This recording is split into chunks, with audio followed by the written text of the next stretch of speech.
Hello, good morning, good afternoon, whatever time it is that you are watching this. I wanted to just quickly jump on and speak to some changes that have been passed by Parliament for the Residential Tenancy Act. Last year in October, there were several changes made that will be implemented probably, I would say, around July or October this year. So nothing has come into play as of yet, but these are the changes that have been passed, and I wanted to just speak to these quickly and in a little bit more depth.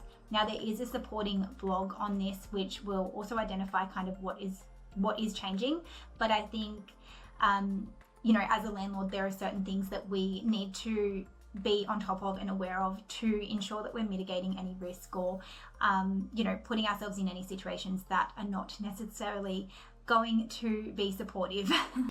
I've just pulled up on the New South Wales Fair Trading page the summary of the changes. Now, some of these changes won't necessarily impact us in any way, shape or form, just as long as we're aware of them, and then we can obviously comply with them. But there are some changes here that we do need to be a little bit more aware of and a little bit more conscious of when it comes to the structure of our business and really just supporting you in, keeping harmonious relationships with the tenant and also just being able to leverage the potential of your property as well. So one of the changes is the background checks. Now, this more or less just states that a prospective tenant cannot be charged for any background checks. Now, in my 10 years of real estate, I couldn't say that I've ever charged a tenant or a prospective tenant for their background check, but that has now just come into play where we cannot do that at all. In terms of rent increases, now, typically you could increase a rent providing it wasn't in a fixed term unless negotiated prior. This now is just stating that there can only ever be one increase per 12-month period. So if you're signing a 12-month lease, then the increase can be implemented at every anniversary of that lease, but there cannot be any more than one increase within a 12-month period. Now, the biggest one that I really wanted to bring to your attention is the end of tenancy. So they have decided to abolish the no grounds termination notice, which was essentially the ability to terminate a tenancy based on no grounds. Now, this is now being completely removed, abolished, and it's also coming into play for even end of fixed term termination notices as well. So what that means is that we can no longer terminate a tenant without a valid reason.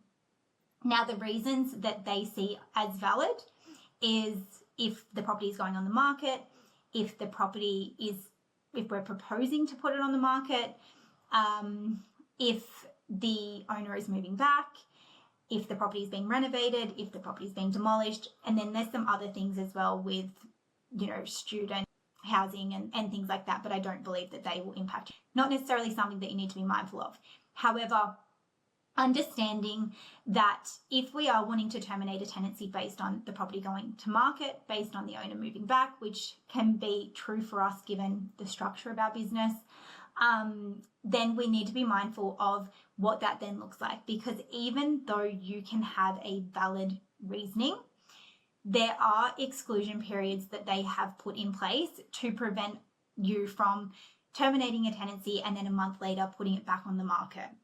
So this is where I feel it is really important that we are across this and we are working together, mostly me, but as a whole, we are all working together to really manage the tenant's expectations and manage the tenant relationship so that we're not being put in situations where, if you are wanting to use your property over a certain period of time, then we're not putting ourselves in a risky situation given that may look like we are terminating a tenant in order for that to be the case.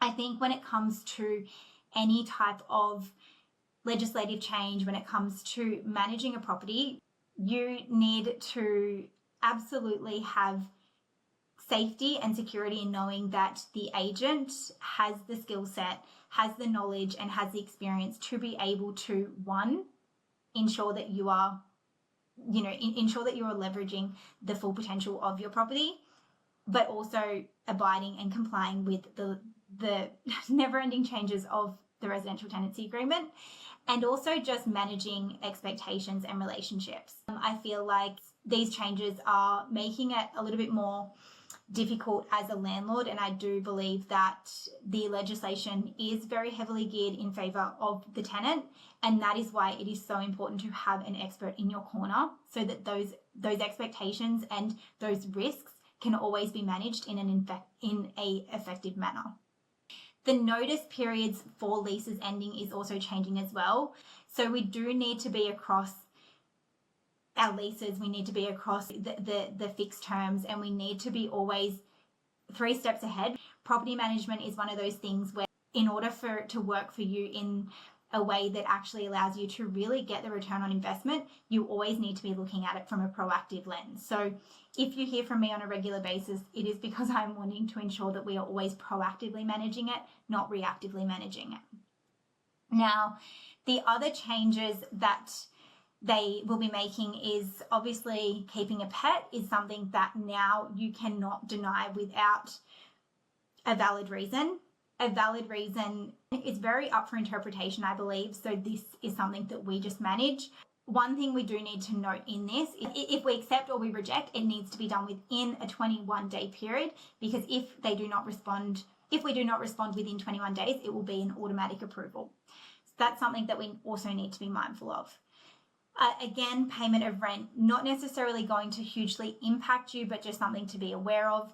We must offer different ways of paying rent, and in that we can't have certain systems in place that actually charge the tenant to pay that rent. So any card fees or anything like that can no longer be given to the tenant to pay. So again, just something we need to be mindful of.